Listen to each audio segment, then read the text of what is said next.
Test, test. All right. We are live. Can I have your attention, please? Welcome to the finals night of the 2019 Kellner Cup. In white and serving, Robin Clark, Christopher Callis. In black and receiving, John Russell and Scott Arnold. Best of 5 games, love all. For those of you listening to SDA Live, this is Dylan Patterson and Eric Bedell in the booth. Match to start.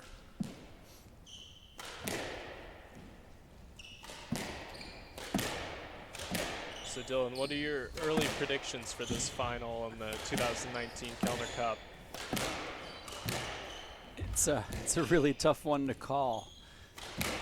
Going into this, I thought there were probably 5 or 6 teams with a good chance to win.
Not bad for a first point, Eric. Yeah, neither team really seems to want to come out and end these rallies quickly to start.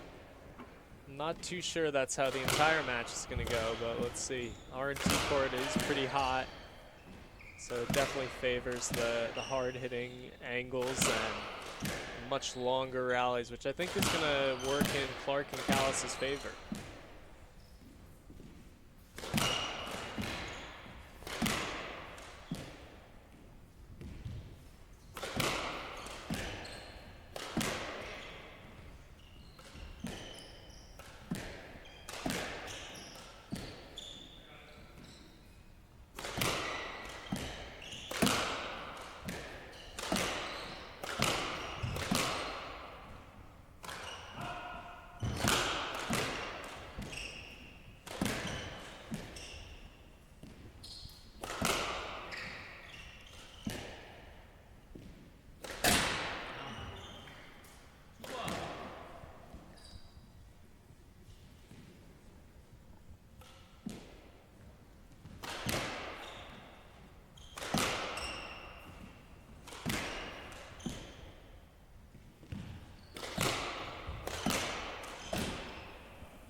So Callis and Robin Clark out to a quick lead.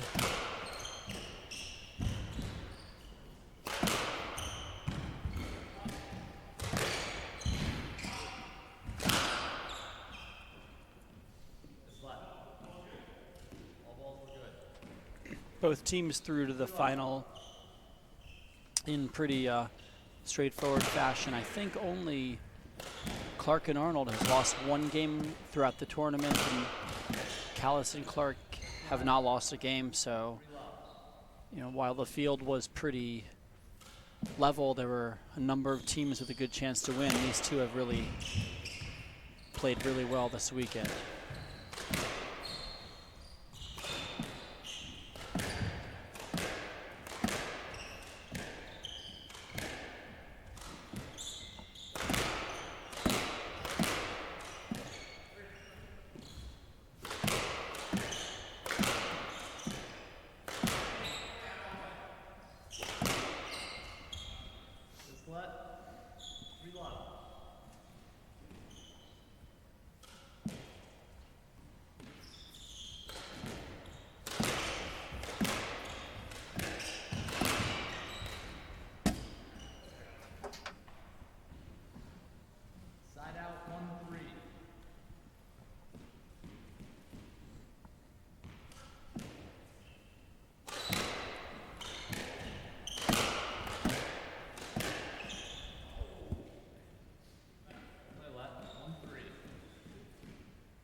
rally from Chris Callis there. He's just creating a ton of pressure on Team Black.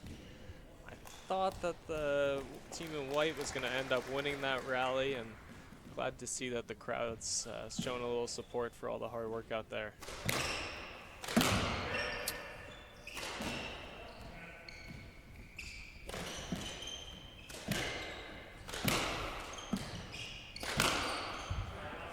What a shot by Scott Arnold. So for all those sports betting fans out there, we've just been notified that the live stream might be 2 or 3 seconds behind what's going on the court. So for those real-time sports bettors, might want to be careful unless you're at the court. We know there's a real live, there's a lot of action in this match tonight.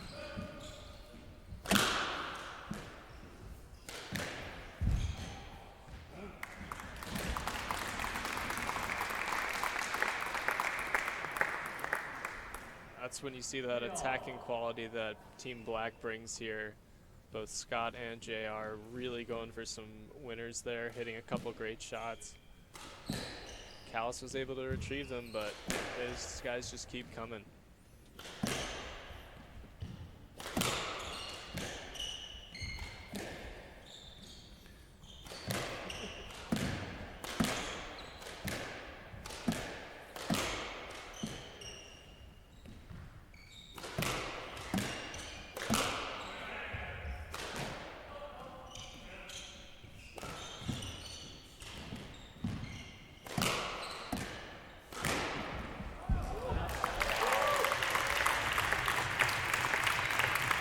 Many of you probably know that Scott Arnold and Robin Clark were longtime partners on the SDA tour, and they remained good friends. I think what happened was Scott had some problems coming in and out of the U.S.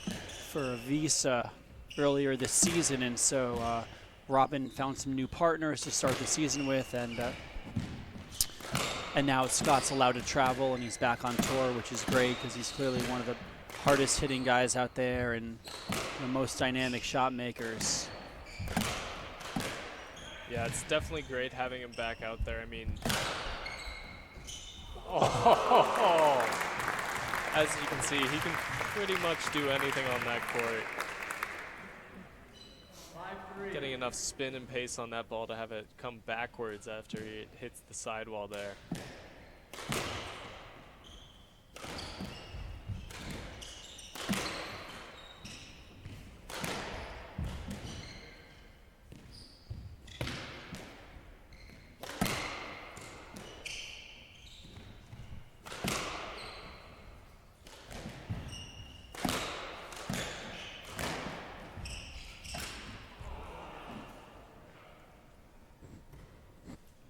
As we see Team Black easing back into this, picking up the first lead of the game. White looks to be a bit on their heels, trying to go for too much when they get the opportunity to attack.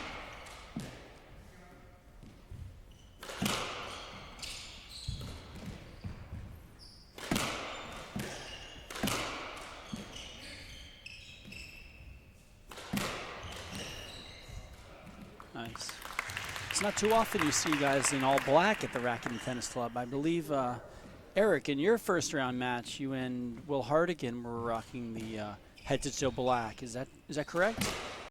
You know, Dylan, we did. It's an SDA rule that both teams need to wear different colors in order to better distinguish each team, and it's definitely the first time that I've ever set foot on a squash court in the Racquet and Tennis Club not wearing all white.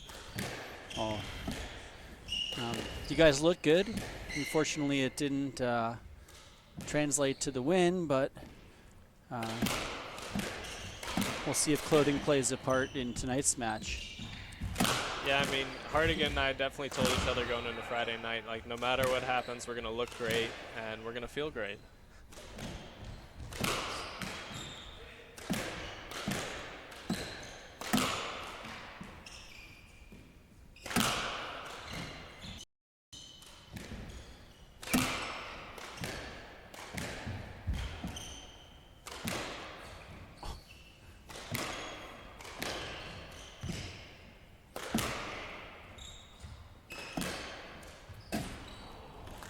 Another brutal rally there. JR just trying to feather that one into the front left a bit too soft. Catches the tin. Overall, though, I like that rally a lot for Team Black. They seemed like they were able to step up and control a bit more. Just tried to force that winner a little too early.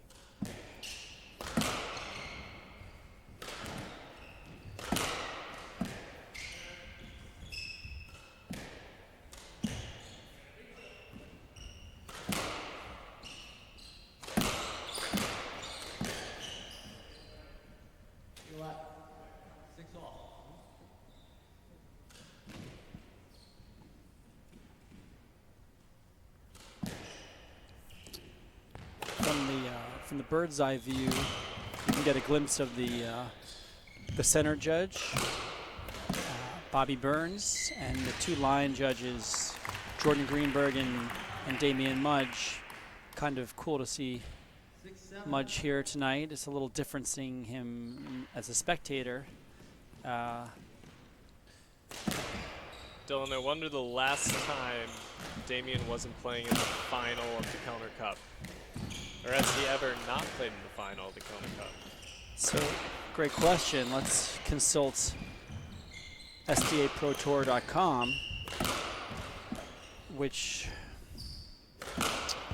indicates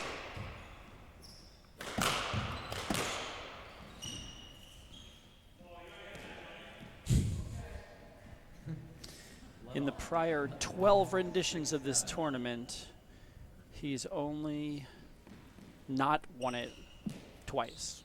Wow. He's been in the final every time? Doesn't say when you lose the final, but I'm willing to bet that the two he didn't win, he was probably in the final.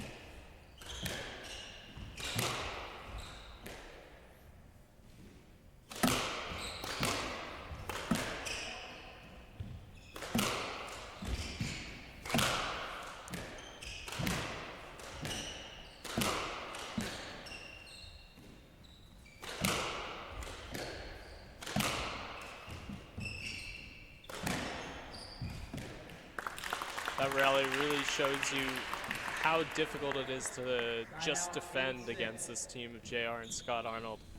I mean, both players are able to step up and apply a lot of pressure, and eventually, if you just keep getting it back, they're going to find that winner.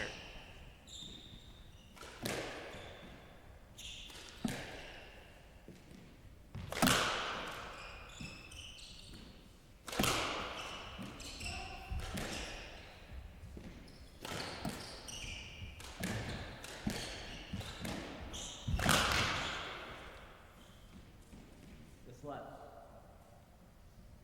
8-6.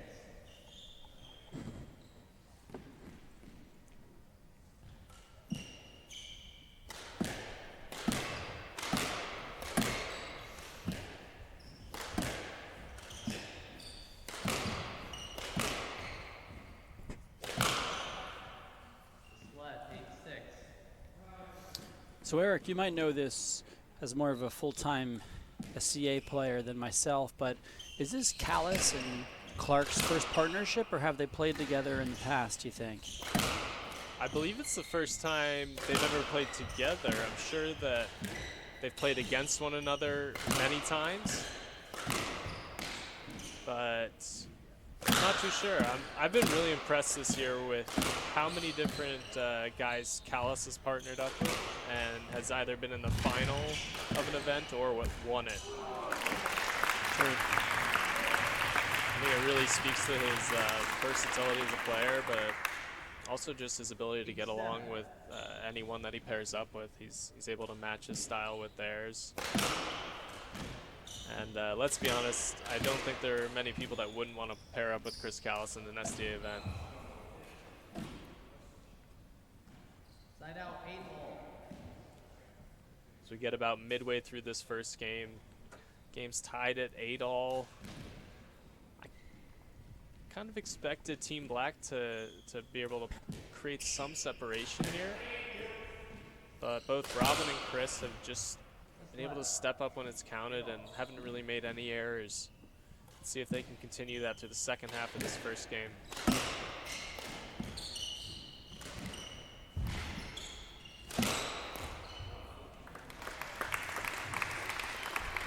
Great shot up the middle from Robin Clark. 9-8. Eric, it seems to me like the higher the level of doubles, the more balls that actually come to the middle of the court, the more chaos is created, the more covering for one partner it happens.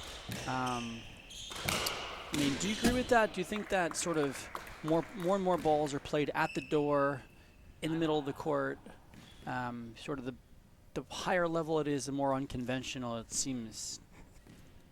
I think definitely so. I mean, if we look at how big everybody on the court is, I think JR is the only guy below 6'2", maybe. All 4 players volley the ball incredibly well. You can't just play traditional shots and hope to move them out of position. You've really got to work those hard angles, throw that ball around the court a bit more, and that's just to get an opening to attack. And I think, especially when you look at Robin, when he's on fire, he's an absolute backboard. He doesn't move. And a little miscue there. Looks like Scott Arnold was trying to go for front left and caught Chris Callis' racket instead.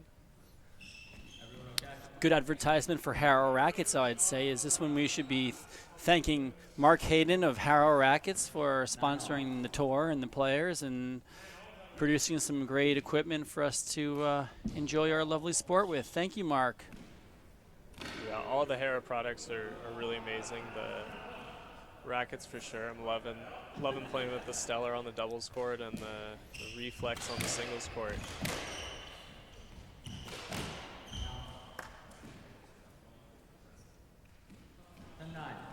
JR with another error. White takes the lead here, 10-9.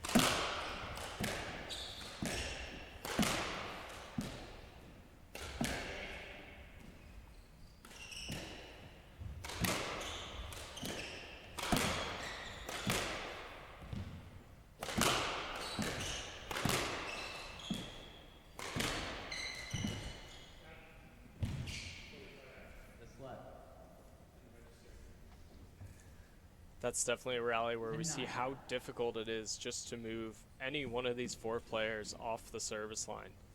Doesn't matter how hard you hit it, that ball's going to come back.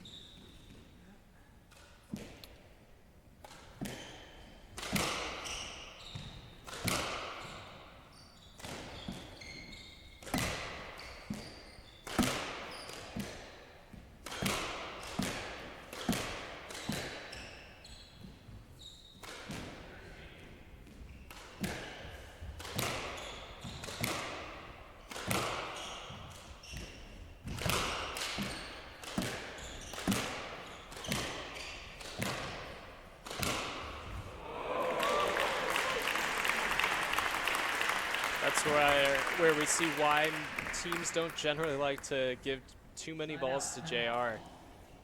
It's just a little too strong on that backhand side. Yeah, and quite deceptive too. One of JR's strong suits is showing the cross court and pinging it right up the line. I've played him a few times this year, and I think it would take a couple hands to count the number of times he sent me the wrong way out there. That's quite honest and unfortunate, Eric, but we appreciate your honesty here at STA Live.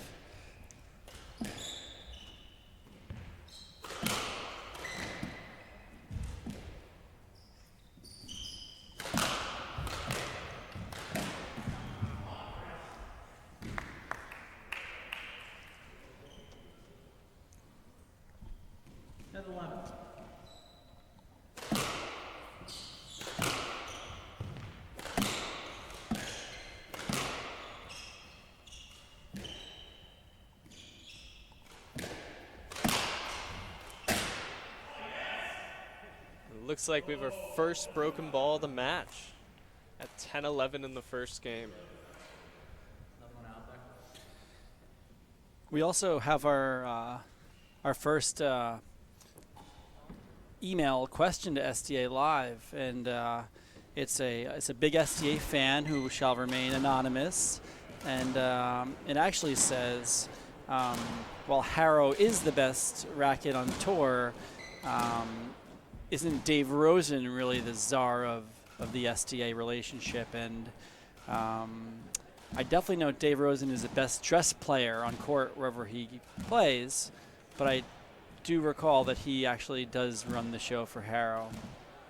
Dave does, and you know, I'm personally definitely very grateful to Dave for always helping out with. We've broken a racket, mostly just one, sometimes two. He's really a great guy, and just wants to get everyone all set with their equipment, ready to go with clothing at the beginning of every year. And he definitely is always rocking some great clothing combination on court. A lot of colors, really a lot of interesting patterns. And for those of you that are looking to purchase some Harrow rackets, you can get some custom-made rackets, I think, if you order 50 of them. Witten Morris and Mike Ferreira's upset win in the round of 8 was played with the Suge Knight racket, actually, which Ed Shagru of the Union Club proudly plays with and created himself. So you too can have your own SDA custom-made racket. Will we see the Dylan Patterson racket coming anytime soon? You know, if I had more friends to play with in squash these days, like Ed has a lot of friends. If I had more friends, I might make my own racket, but I like the Monik Mathor racket, the really sleek white one. Plus, when I break one, I know it's broken pretty quickly, and I don't keep playing with it for the rest of the match. So that's helpful because I sometimes mishit the ball. I don't know about that, Dylan.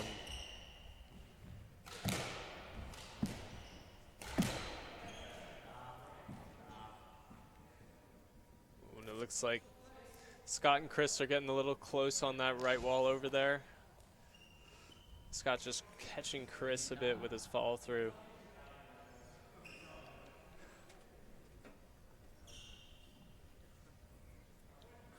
So Eric, what do you think these guys talk about between games? You know, at the water cooler, the proverbial water cooler. What are they talking about?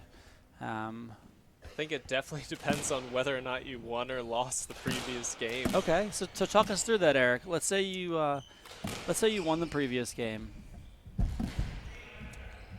I think if you've won the previous game, the main goal is to make sure that you and your teammate are getting yourselves ready to go for that next one. I know it's very easy to get complacent after you've won a game, and all of a sudden you can start the next, and you're down 4-love immediately. You definitely want to try to focus on what got you that win and how you can sustain that type of pressure on your opponent in the next one. I think for me it's always easier when we've lost a game to talk to my partner. I think there's a lot more to say, a lot more to figure out in terms of how we're going to approach this next game. Ooh, JR not happy right there. Yeah, usually JR comes up with a funny quip when he doesn't get the call he wants, but it looks to be a bit more serious tonight. I'm sure all 4 players are feeling some type of pressure.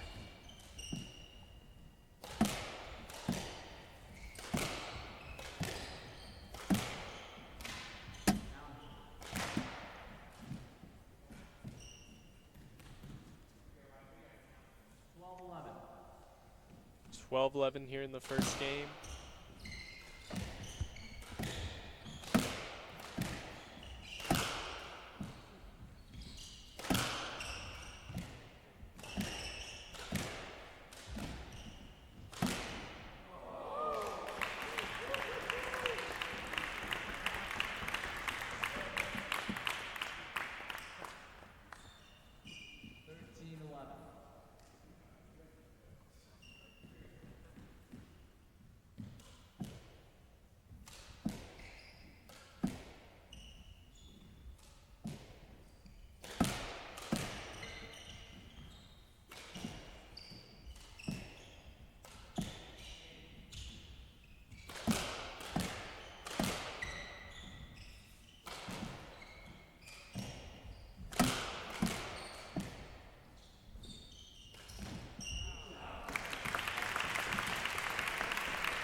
great backhand winner there from Chris Callis. Side out, 12-13. He's definitely gotten much stronger at attacking those backhands from the middle of the court. Can play a really great roll corner, as well as go straight into that sidewall nick.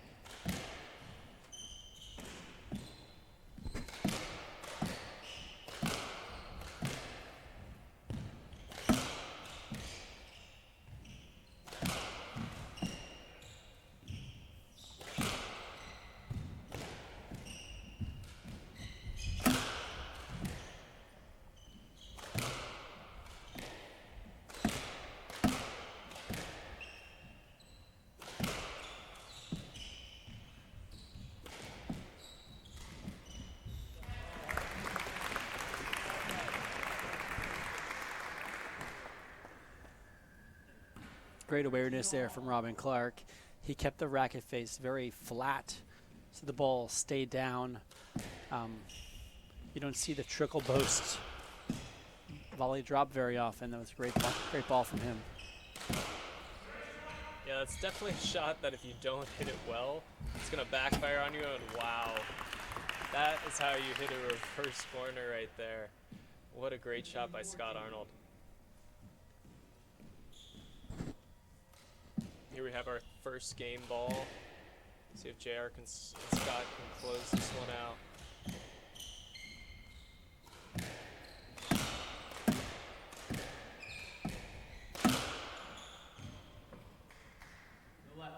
Oh, it's a tough call. I think the ref saw that that ball was past JR and died onto the back wall and wasn't going to get it. We've got our first 14-all. Sudden death for first game. This is a big point, Dylan. I think the first game of this final, first game of any match means a lot, but Absolutely.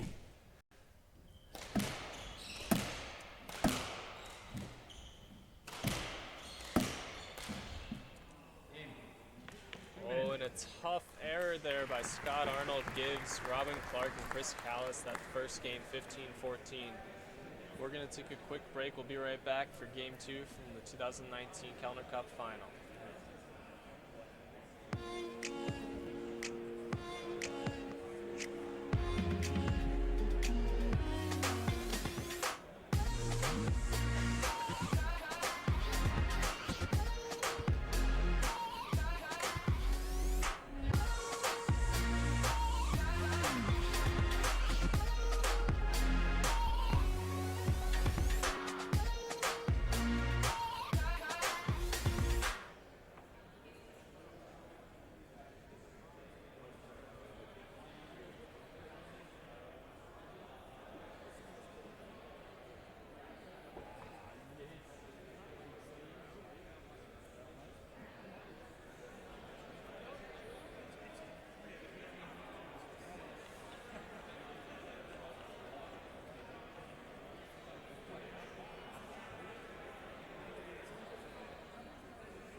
White team needs one game to love. The ball.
So Dylan, what do we think JR and Scott are going to try and do differently in this game to get back in after being down 1 game to love? I think they're just going to try to impose their game. Try to stay in front of White. Keep White behind them.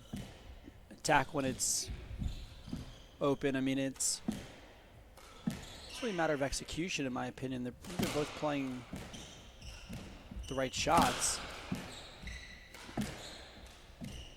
I'd really love to see Scott try to lift that ball around Robin a little more. He keeps trying to bring that hard, low pace at him, and I mean, like we said before, Robin Clark can become somewhat of a backboard on that left wall. And when he does that, it's pretty tough to get anything past him.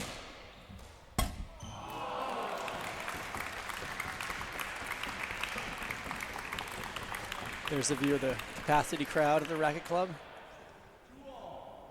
Tonight was the hot ticket. I think it's been sold out for at least a week now. Maybe even longer. We've been pretty lucky with all the generous support that this tournament gets. Most notably from the title sponsors George and Peter Kellner. And we really appreciate their support of the event.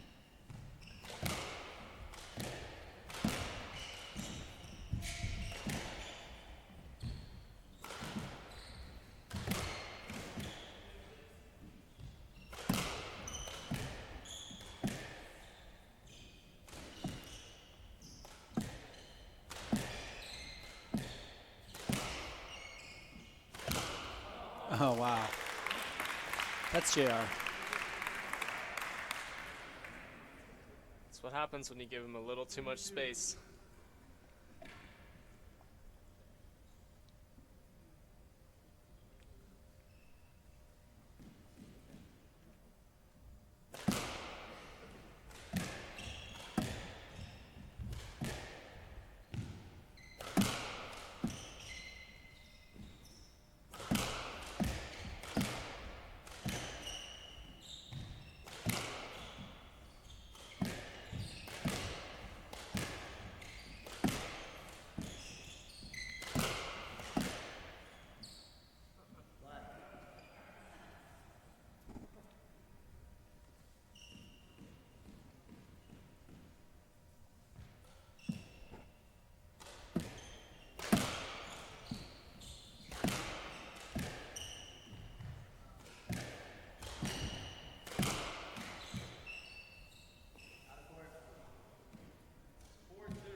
Blackout to the early lead here. Scott serving at 4-2. I think as long as they can keep their errors down, it's going to be tough for White to keep this pace going. I think we're really seeing Black being the one that's stepping up and applying pressure.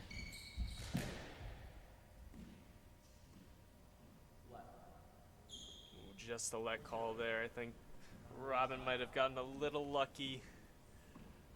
That Philly boast coming just back over his head.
What a rally there, Dylan.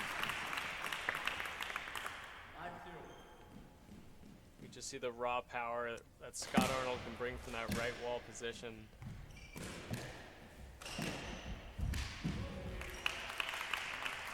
Now Robin looking to step up and 5-3. apply some pressure for Team White. I think it looks like Black's going to want to single Robin out a bit. He's going to have to step up and apply some pressure back, move either Jay or Scott up to the front of the court.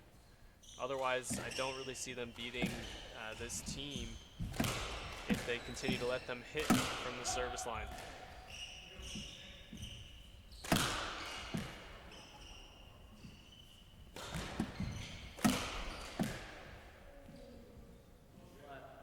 Ball's good. 6-3.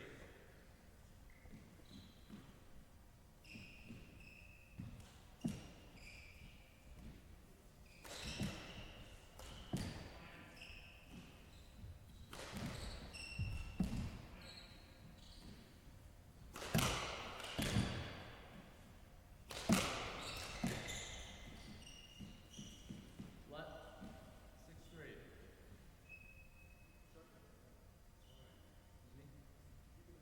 It did. 6-3. JR working the line judges early. He knew he got the let call, but still wanted to find out who had opted for a stroke there. He's definitely angling to make sure if there's a controversial let call at 14-all, that's going to go in favor of Team Black. Side out 4-7. Hey, it happens in the NBA too. It's got to happen here.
That's a tough rally to get a let out of for Team Black.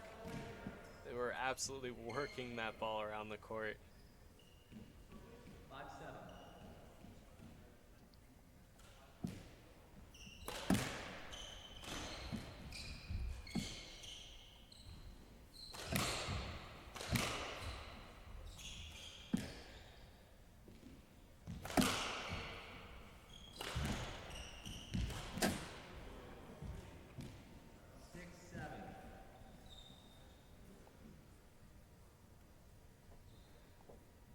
Team Black's lead slimming down to just 1 point here.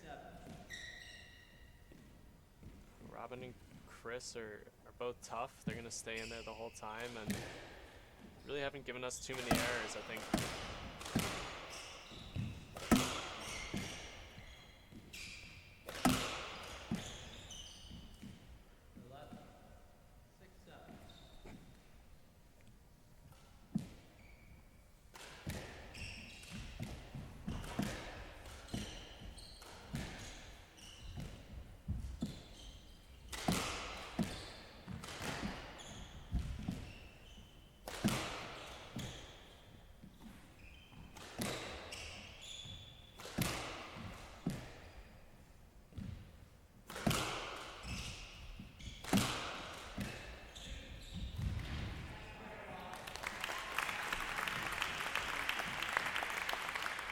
Great volley by Robin. He really can flatten out that racket head when it's important and keep that ball low.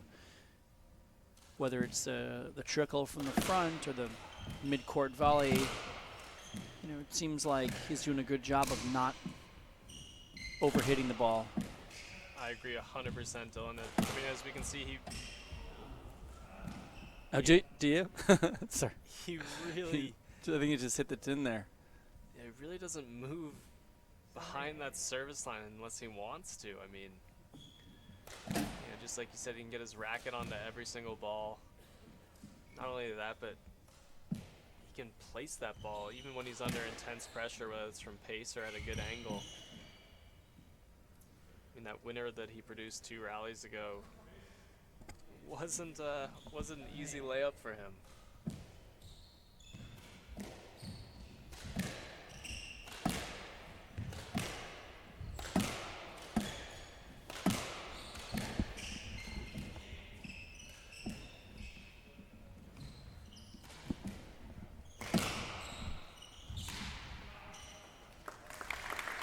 Great spot from Chris there, catching the sidewall nick with his cross court.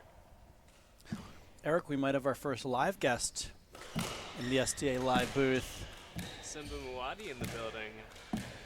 Simba, the subject of a very widely disseminated and very famous press release from Street Squash recently. Simba, congratulations on your new appointment.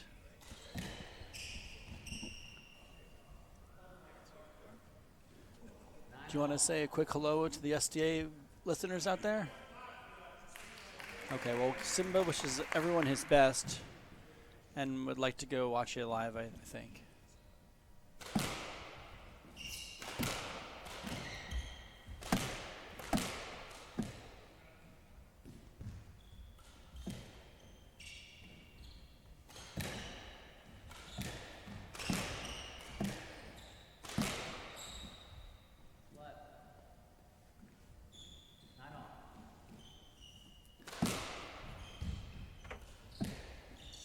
Got another close game here, 9-all.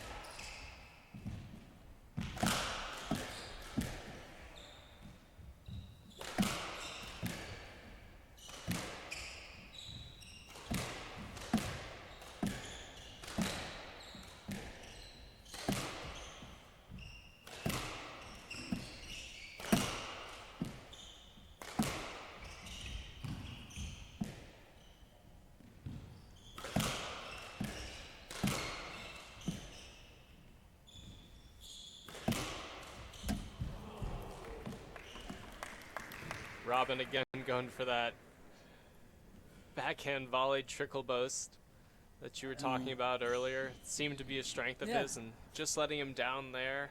Black takes the lead here at 10-9. Yeah, it's tough to not go for that shot. I mean, he probably saw 8 or 9 balls in a row. They really played him that rally. And after a certain amount of time, you just tend to want to go for it.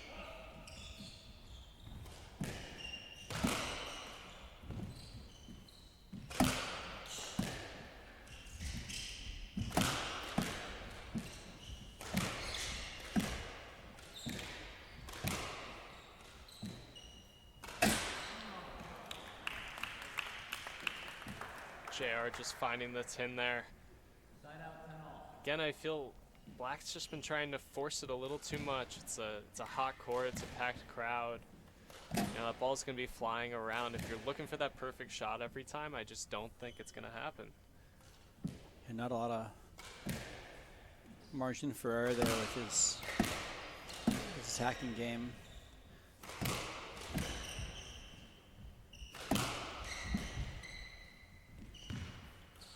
I get the sense that Robin and Scott know each other's games extremely well. No one's really being faked out between those two.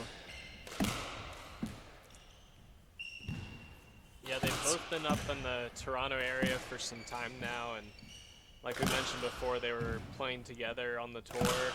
I think their first year that they played in it, they were the rookies of the year. coming away with a couple big tournament wins, and I mean, you can see why both these guys are so talented.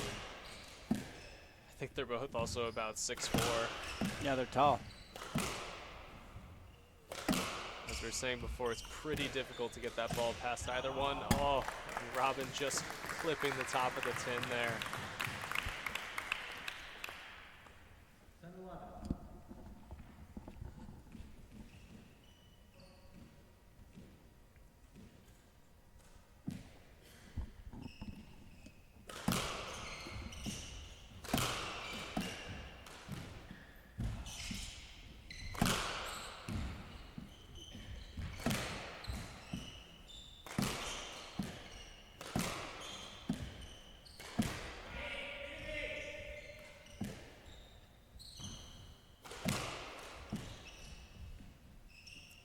Oh my goodness, what defense there by Robin Clark.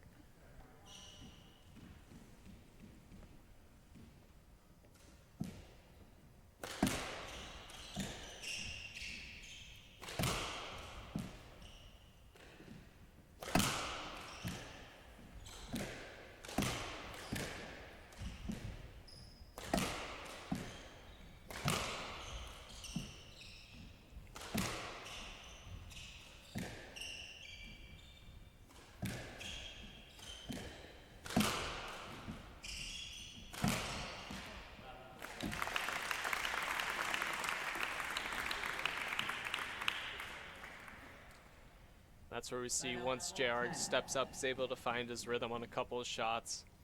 He has that unique ability to just make any ball that he sees disappear into the nick.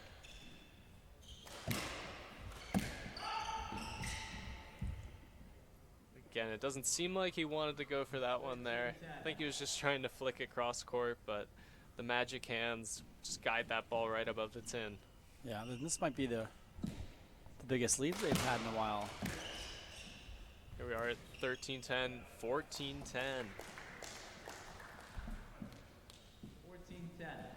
Let's see if Team Black can close out game 2 here, tie this up at 1 game all.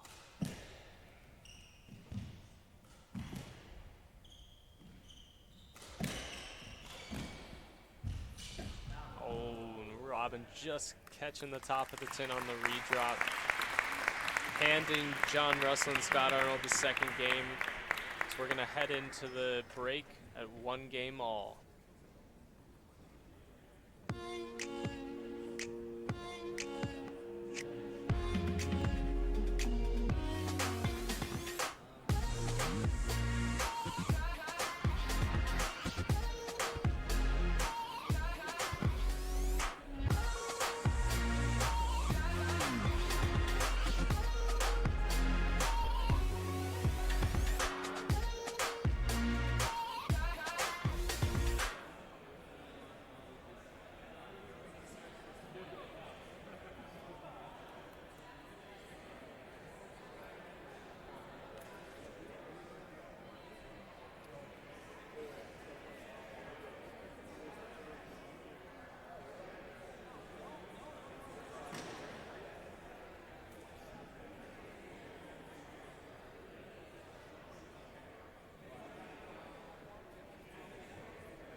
We are back for Game 3 in the 2019 Kellner Cup final.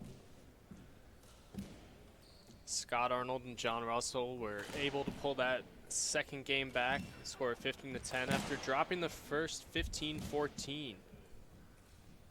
They led 14-13 in that game, but weren't able to convert on their 2 game balls.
JR just finishing off this opening rally of the third game.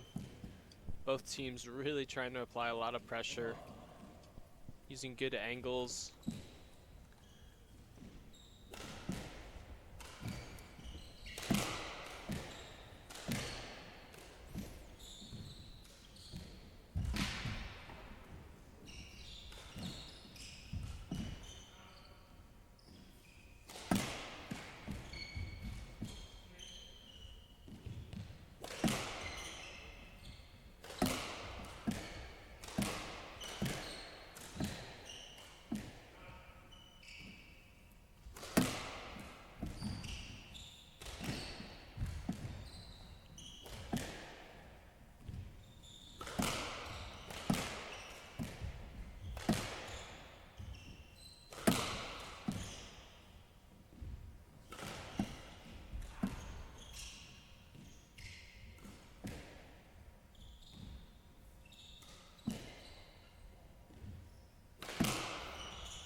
It's another long, grueling rally. Both teams trying to force the other back to the door. Try to move one of their opponents to the back of the court. Looking for an easy opportunity to go forward, to go short, to apply some pace.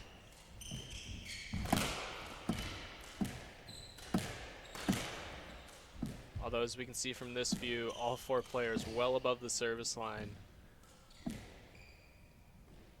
Everyone seems pretty comfortable with the pace that's happening, and Scott Arnold flattening that ball into the cross-court nick.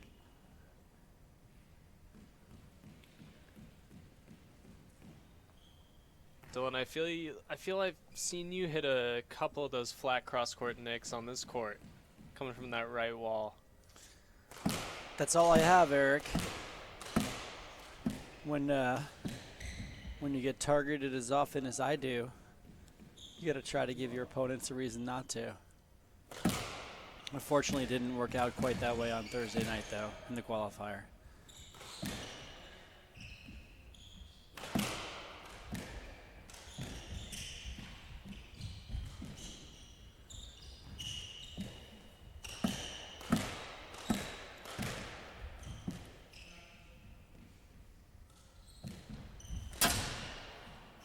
Looks like Scott's really starting to feel comfortable now. He's taken Robin up into that front left a couple of times and created a lot of pressure for Team White. If he keeps that up, I'm not so sure they want to start attacking that right wall anytime soon.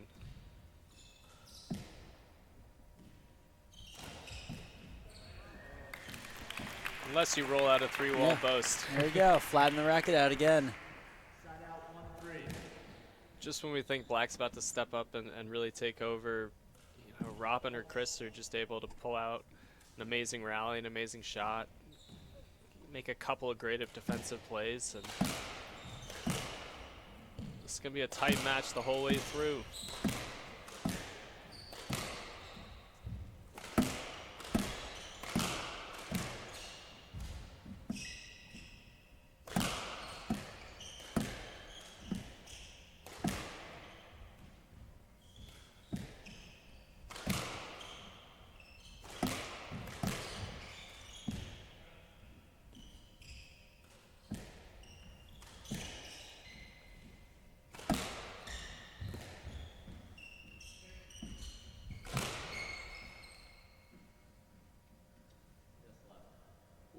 Interesting decision there, Dylan. What are you thinking? Nobody's happy there. My first thought was going to be no let, believe it or not.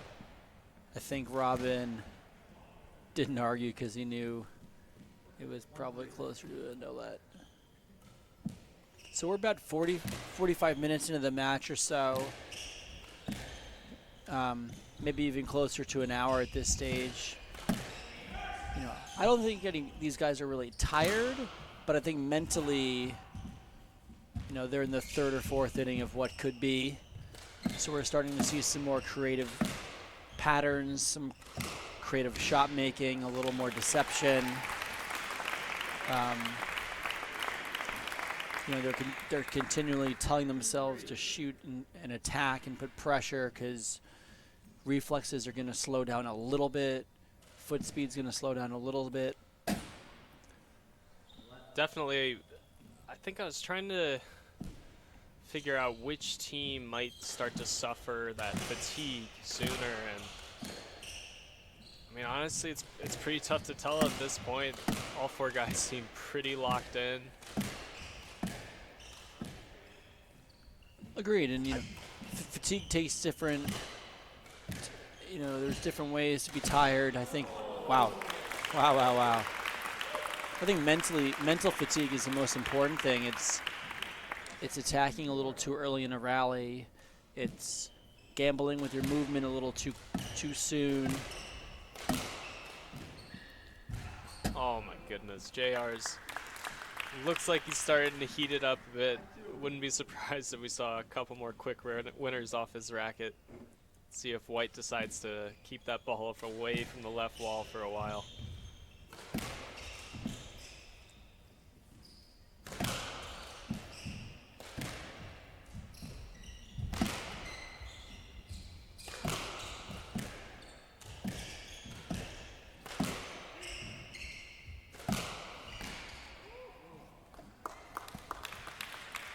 Black with 3 quick winners here.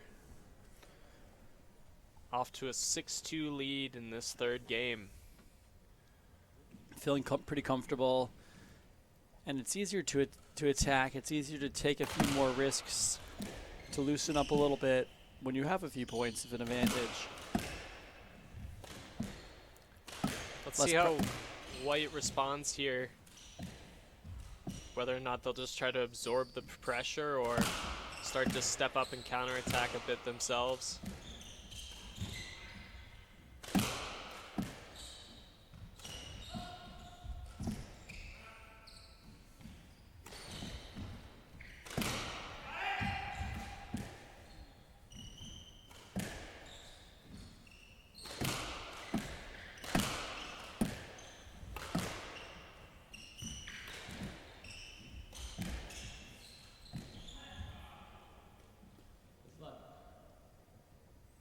I'd love to see Chris start attacking a little more.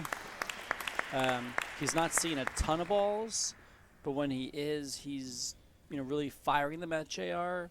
JR absorbs the heat incredibly well. I'd love to see a cross-court nick, a three-wall boast, something that's a little deceptive, or because I think he's shown the length, he's shown the heat. I think he's earned that positioning now to attack a little more to the front. Oh, and just as you were saying that, Dylan, Chris comes up with a beautiful winner from the back right. I don't even think it mattered if Scott Arnold saw that earlier. There's no way anyone was getting up to that shot.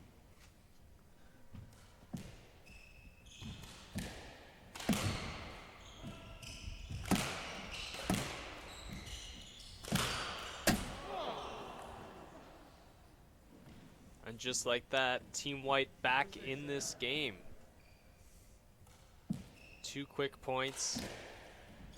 Cuts Team Black's lead in half. Looking at 4-6.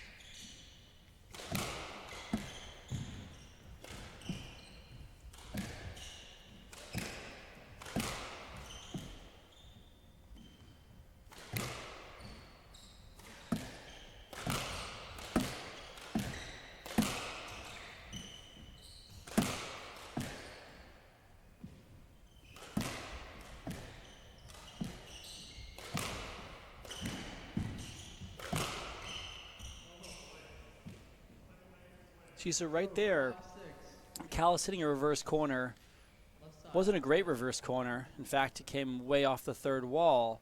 But just moving Scott up, it's probably been 10 points since Chris went for that shot. He moves Scott. Scott's not used to it. It's a new pattern for him. And he hits the ball back at himself. So sometimes when you attack and move your opponents, even if you're not going to get a winner, it can create ways to win the point.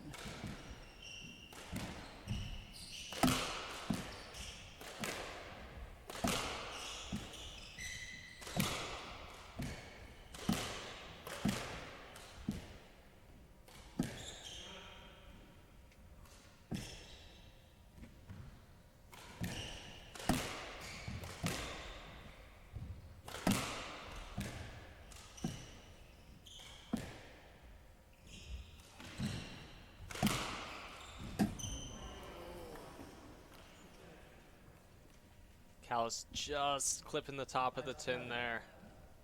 Right side, Rob. But I think that really shows you, just to your point earlier, Dylan, that if Team White can start to move Black up a little bit more, try to stretch them, change their movement patterns, get them out of their rhythms, that's how they can start to win the majority of the points going forward. Otherwise, it's just going to be a little too tough trying to hit through JR and Scott.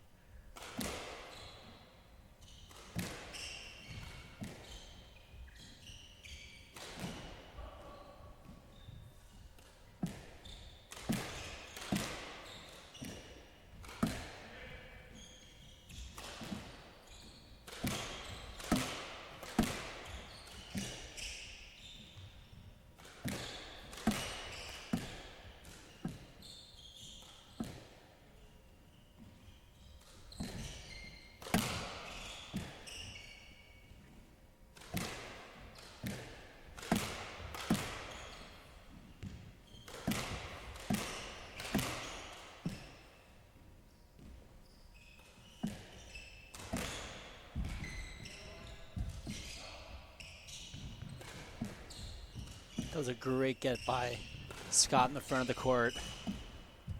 Oh, and he just can't get to that second shot. You don't see that shot very often. Flatten the racket out, wait till the ball almost hits the floor, hit a working flat 2-wall trickle boast. I feel like everyone sort of has their shot, their variation on a classic shot that they just can hit well. Clearly, Robin has that front court, very deceptive. It bounces twice incredibly quickly.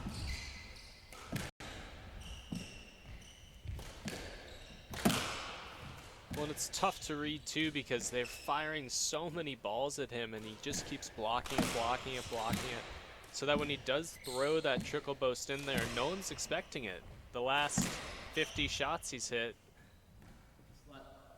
Oh, JR doesn't like that decision either, Dylan. Haven't been too many that I've seen him smile after hearing the ref's decision.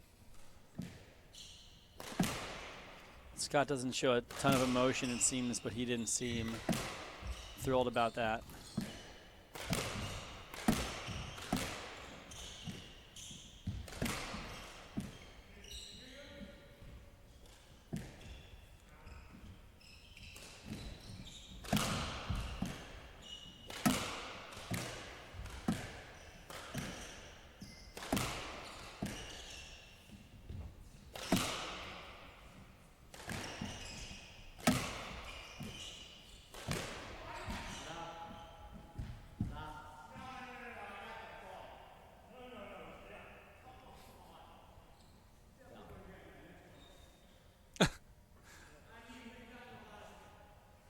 Callis probably, I mean, when a player is that certain they got the ball, tough to argue with it, but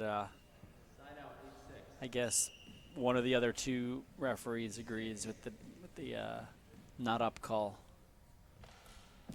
Callis is an incredibly honest and forthright guy. He calls his balls down from, every time I play with him. He's fair with his movement. But, you got to play by the judges.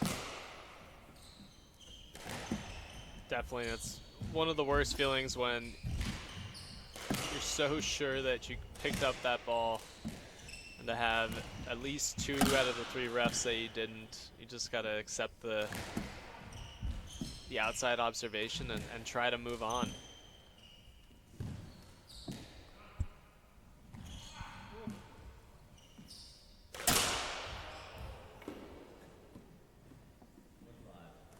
Robin Clark with the acrobatic between the legs shot off the back wall nick there.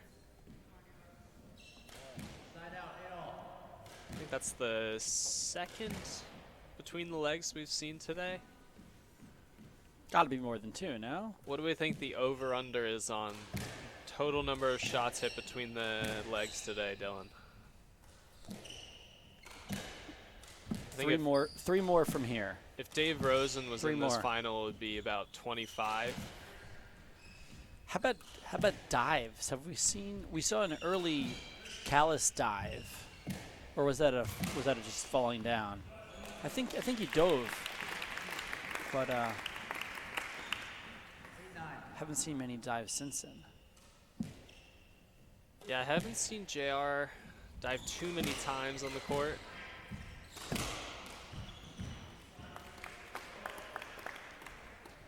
I think both Scott and Robin are a little too tall for a dive to help them out. Their reach is going to be good enough.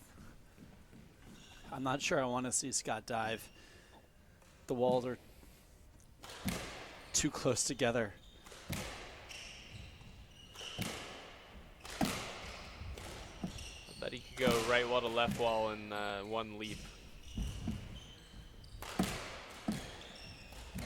That's it. Great choice by Callis there. Had Scott boxed out.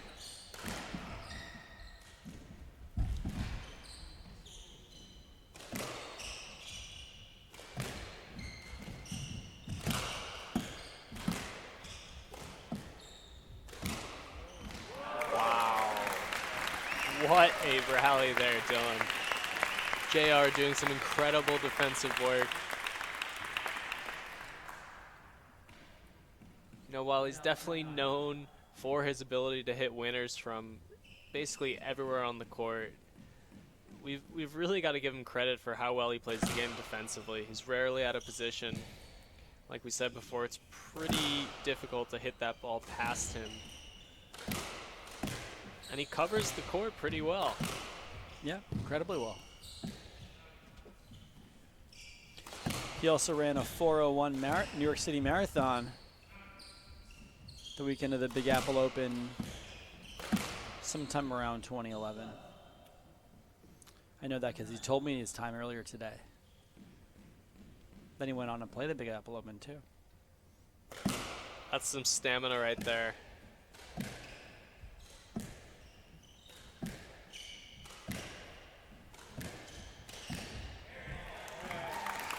Robin Clark just flicking his racket over the top of that ball. Pretty comfortably finding that front right corner. We've got another tight game here.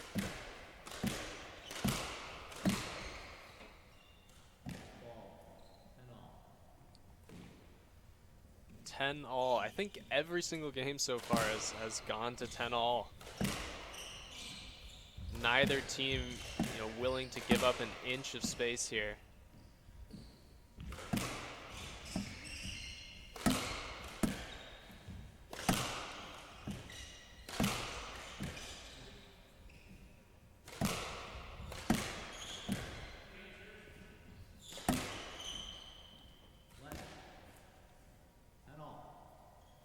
To your point earlier, Dylan, I think we're still seeing a lot of hard hitting from the middle of the court, but it doesn't seem to be helping whichever team decides to just try to rip that ball in.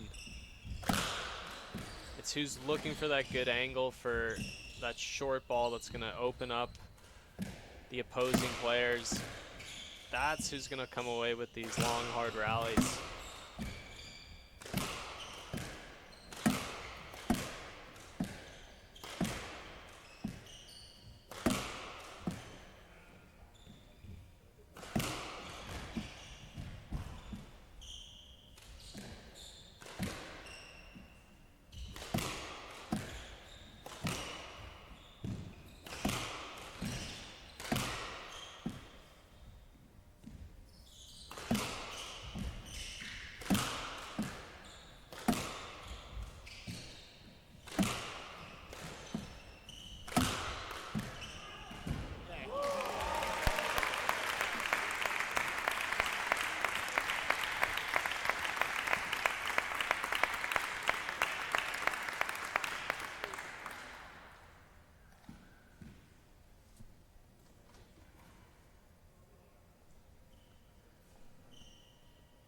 Just like that, Team White takes the lead late in this third game, 11-10.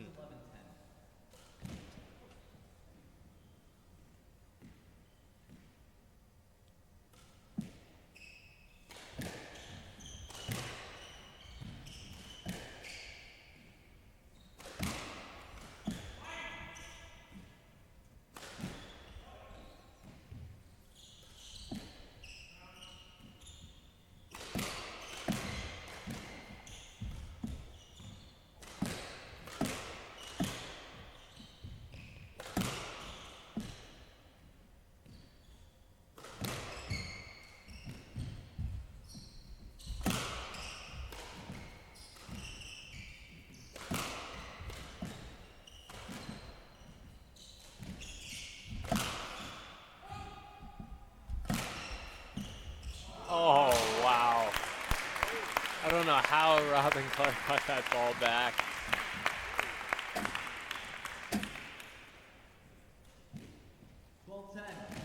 He was looking for that hard cross court from Scott to end up on his backhand, and was able to reach back behind his body and somehow flick that ball onto the front wall.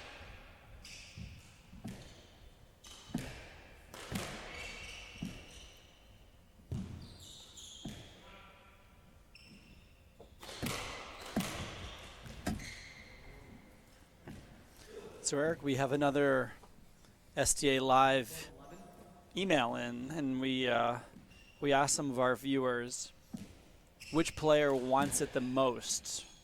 And Susie Pierpont, the #1 current female doubles player on the tour, wrote in that JR actually covered the front right earlier this game, and that doesn't always happen with JR. So Susie's contention is that JR wants it the most, and he's willing to lay out for it. I definitely agree with that. I think I think he's also a little frustrated because the Team White's definitely looking to attack Scott more, not let GR see that many balls, because they know that once he finds his rhythm, he's one of the hardest players to go up against. And after we made that comment about not ever seeing JR dive, I believe he dove for a ball. Oh, did he? Okay. So I think we can probably both agree with Susie here that JR is hungry for this title. He wants this win. Callis is either buying himself a couple breaths of oxygen or he thinks the ball is broken. It's a veteran move. Yeah, he's generally one of the fittest players on the tour, so I wouldn't be too concerned with his physical stamina. Oh, and a miscommunication coming in at a key point.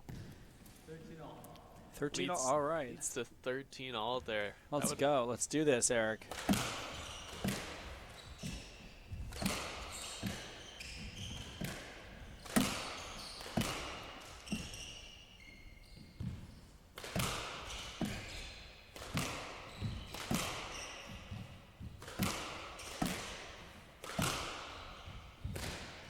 Wow, that is unbelievable length there from Scott Arnold. He looked like he was pretty jacked up for that point, slamming a couple forehands there, finding the sidewall nick on that last one.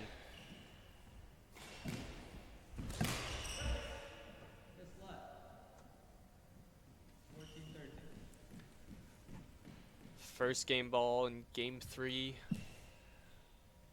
Let's see if JR and Scott can pull this one out, take the 2-1 lead.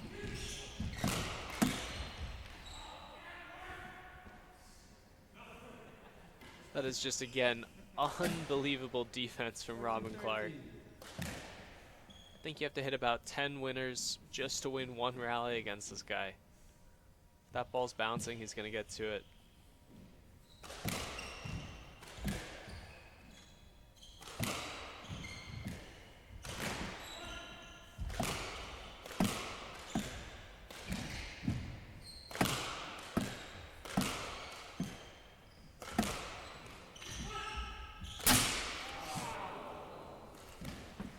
Another 14 all here as JR finds the top of the 10. 14 all. That's where I'd like to see his creativity come into play a little more. I really don't think all 4 players have been as creative as they can be when attacking in this match.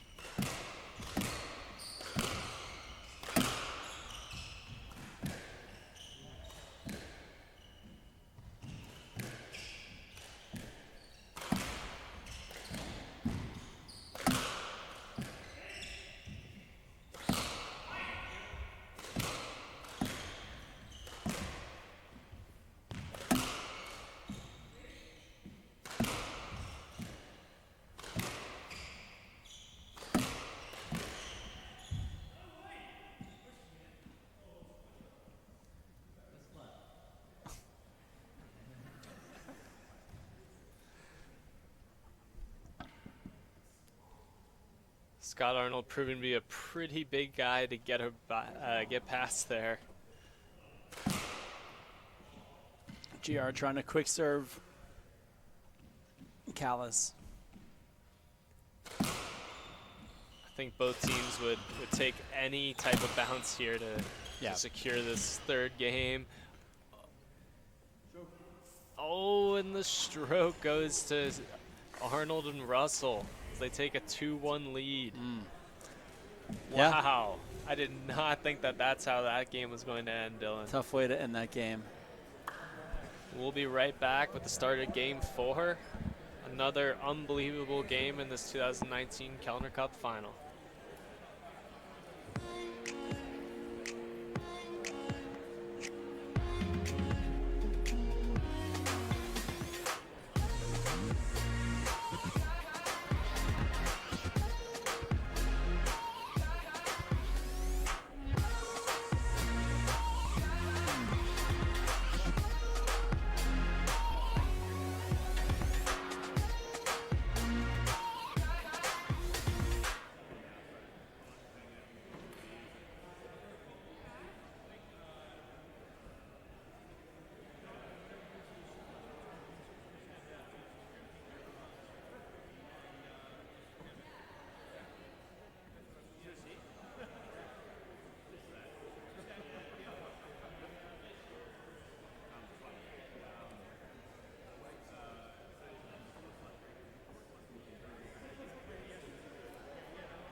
We're back for the start of game 4. Shirt changes for all 4 players. The former team in black, John Russell and Scott Arnold, are now wearing gray tops, and Chris Callis and Robin Clark still in their white.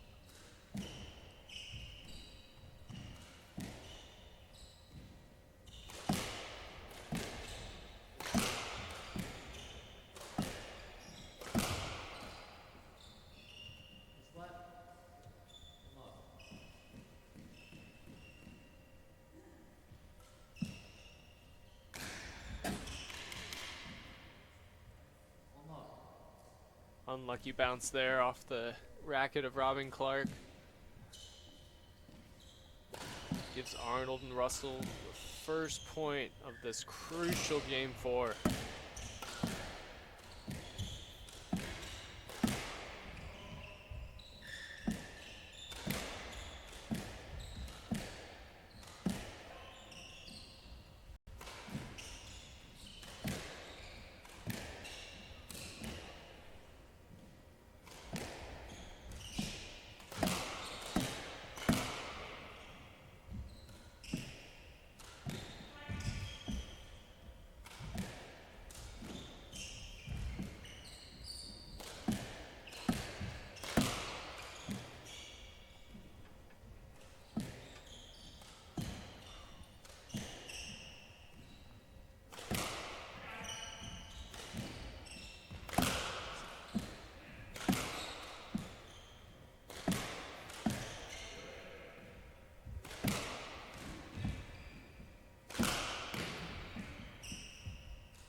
Oh, and an unbelievable rally there, ending with the tin off the racket of JR. Side out brawl.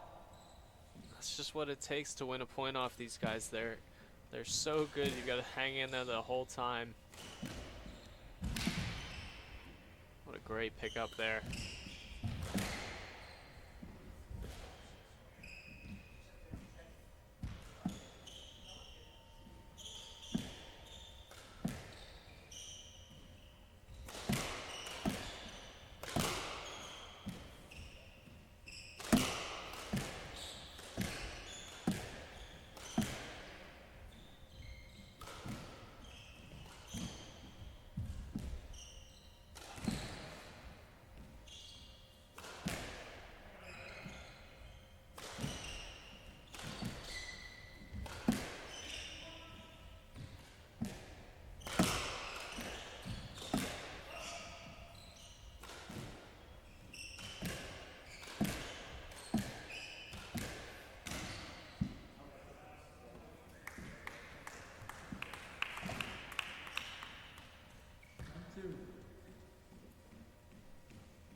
Doesn't seem as if either team's tactics have really changed.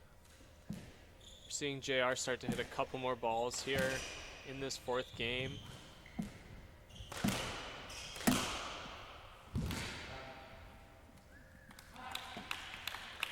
Another thunderous drive by Scott Arnold up the middle gives this team in gray a 3-1 lead.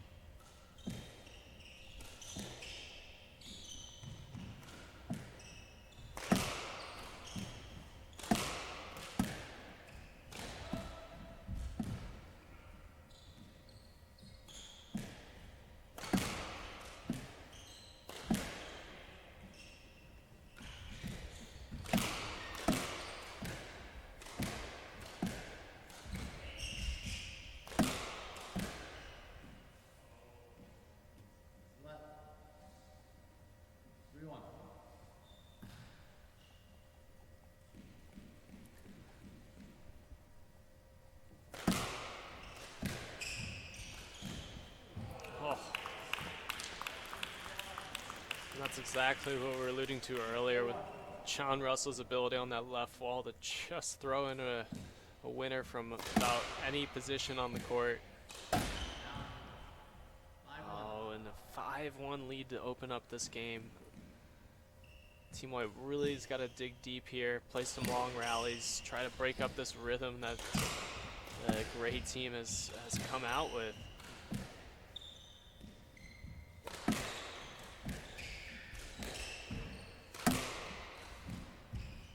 I mean, we can see that both JR and Scott are just ready to step up at any moment and continue to pile on the pressure onto Robin and Chris.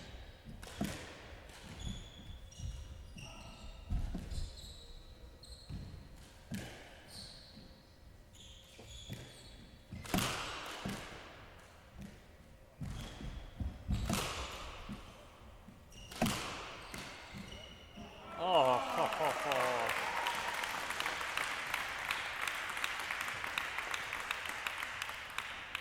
Unfortunately, it looks like that amazing rally by both teams is going to be negated as a let due to the ball breaking.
We're good? 5-1, right? Restart the game here at 5-1. Brand new ball means that thing is going to be flying around the court. And we see there Callis just getting eaten up off that sidewall. It's a great shot by JR.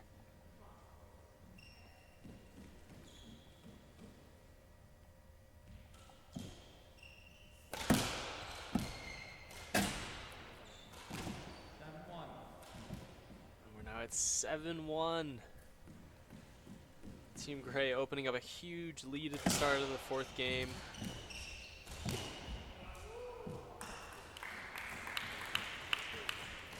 Just when White is hoping that Gray will start to miss their targets in the front, JR puts down another winner into the front right. They really need to stop hitting that ball over to the left side of the court. 8-2.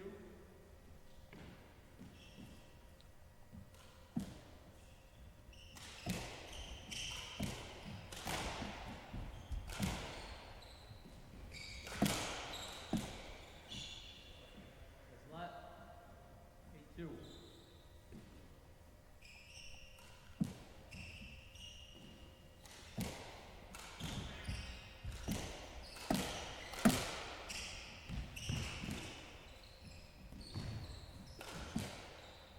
Score 9-2.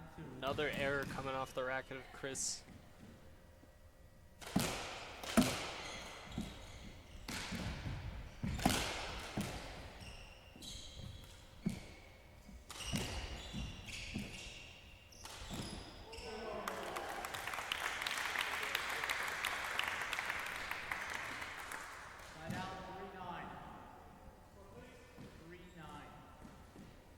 Team White has quite the hill to climb here. Down 3-9, game 4 of this final.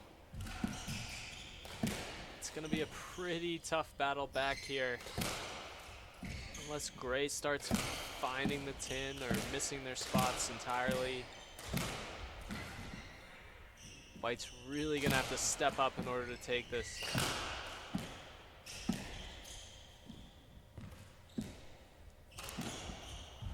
Oh, and Robin Clark hitting another fantastic forehand winner from the left wall. JR made a couple of amazing gets up there in that front left, but just couldn't get that last one.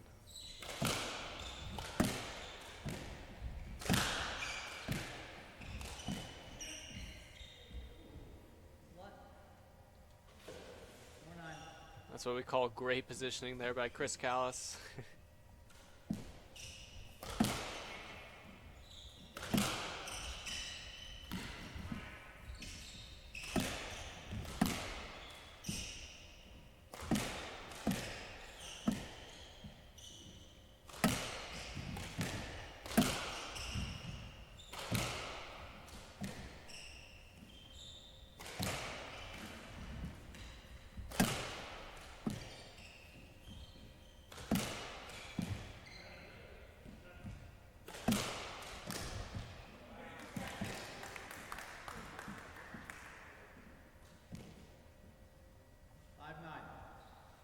Just like that, Team White picking up 3 great rallies here. Cutting down that deficit, 5-9. Oh, and that's a really unfortunate mishit there. Team White starting to get some momentum back in this game. Fortunately loses that point due to a racket error that ends up being a winner from Scott Arnold.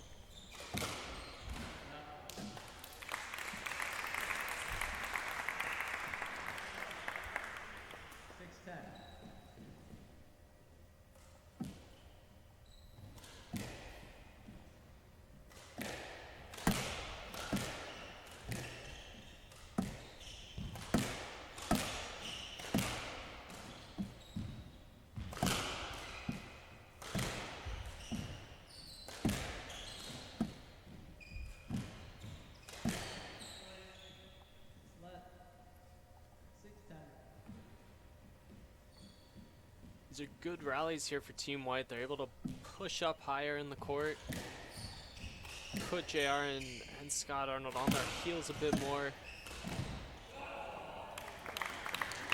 just like that, JR comes up with an unbelievable winner yet again. That's just what makes playing against that guy so difficult.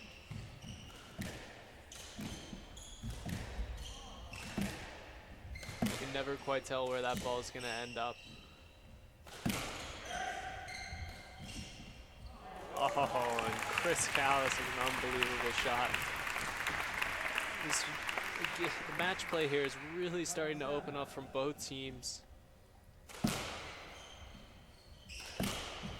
Seeing a lot of creative shots from the back.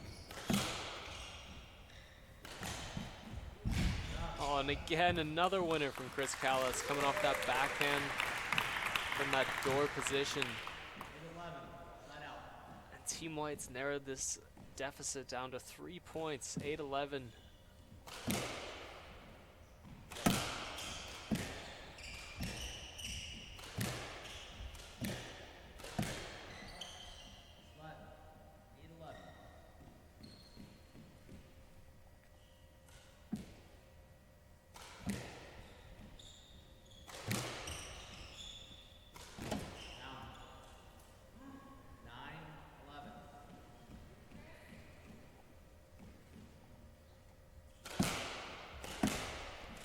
Quite the run here from Team White.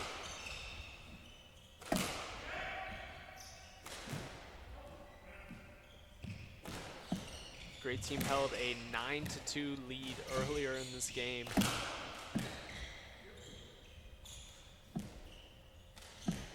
Last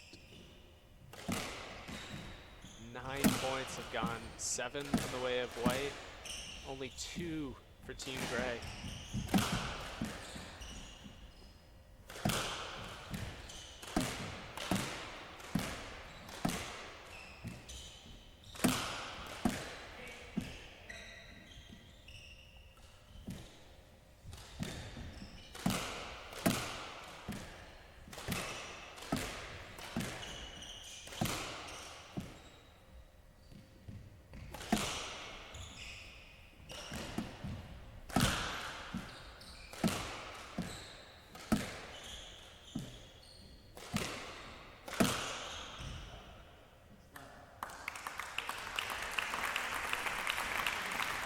What a tense rally here.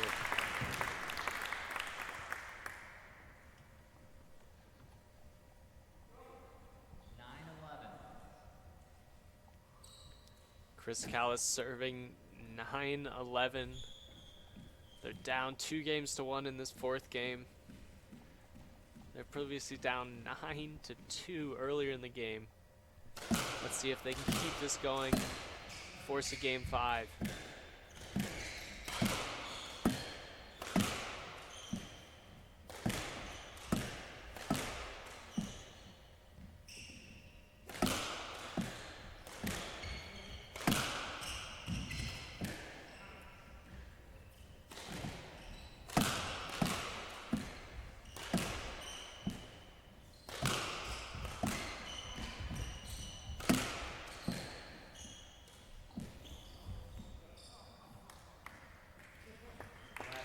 Oh, an awkward moment there at the end of that rally.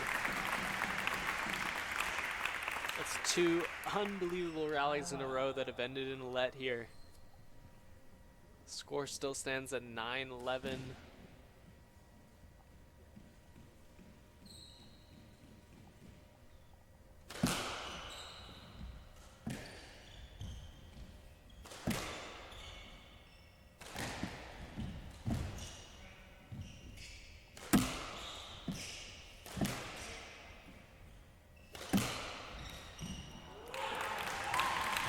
Callis finding the angle on that deep backhand ball. 10-11. Beating JR and catching that sidewall nick. Game score is now 10-11. It's anyone's game at this point after such a huge lead for the gray team at the beginning of this 4th game. Oh, interesting decision here.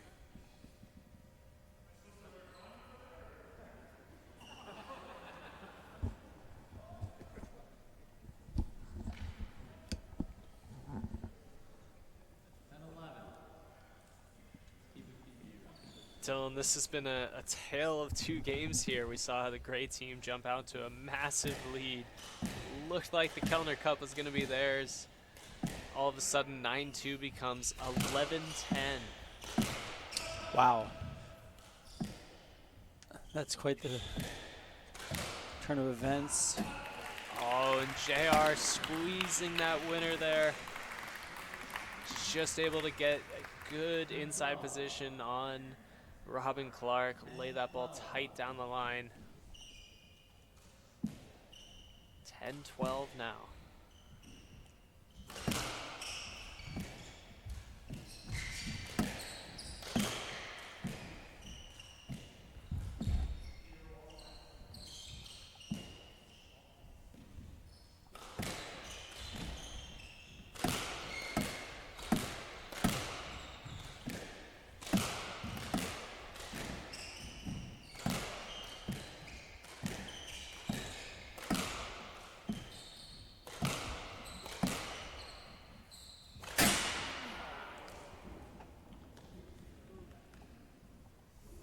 Another tense rally here. JR just getting maybe a little too impatient.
What a rally.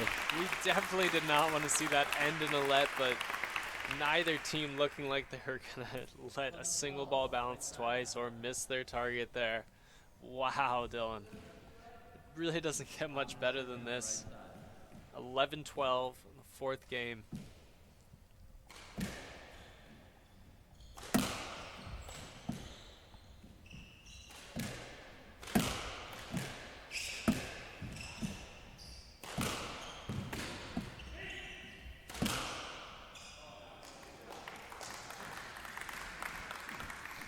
JR knew he had a great angle there. 13-11, side out. I wonder if they talked about that one earlier with the fake call from Scott. JR comes in, finds the angle past Robin.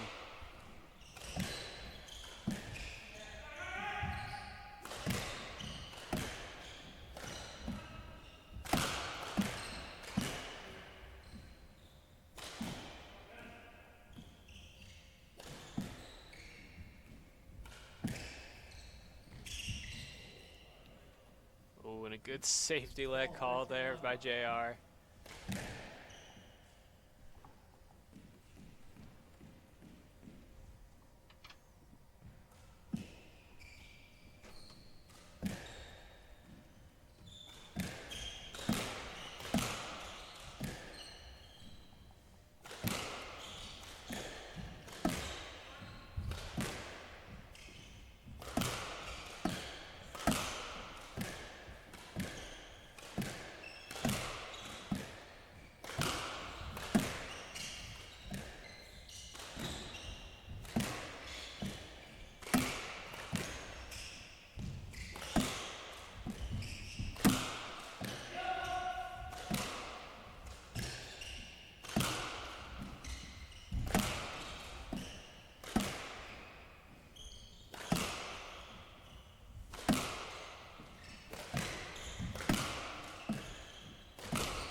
Another error here from JR late in the game.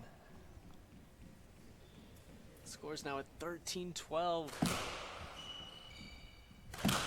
Arnold and Russell just 2 points away from the Kellner Cup.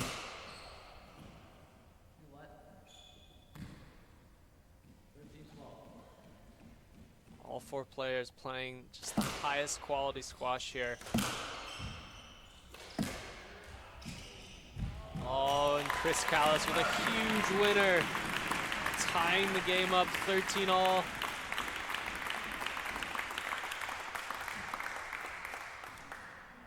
Side out 13-all. Just to think, a few minutes earlier they were down 9-2 in this game. Unbelievable will and determination to bring this back.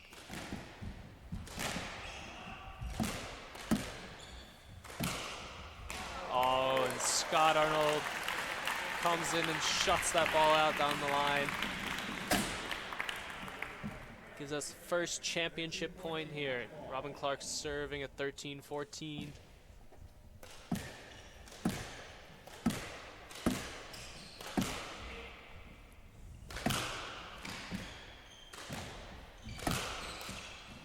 Oh, and that's it. Scott Arnold and John Russell are the 2019 Kellner Cup champions. What a match. I couldn't tell you the last time I saw 2 teams so even playing together for this title. It's unbelievable squash. All 4 players absolutely gassed. Callis and Robin played so brilliantly, especially in the second half of that last game. Really wanted to see them force that 5th.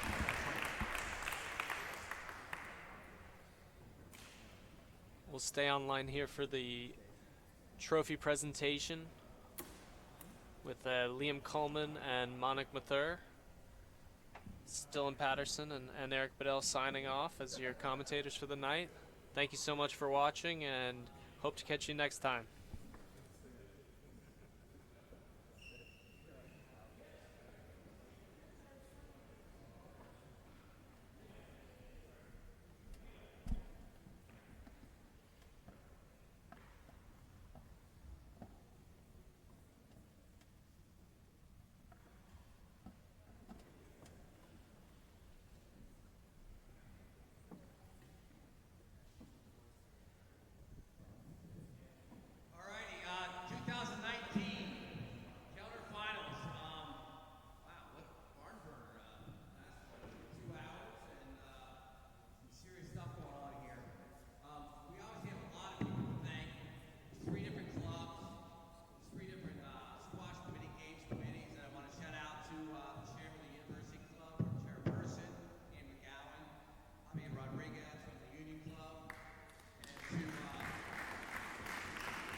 Kellner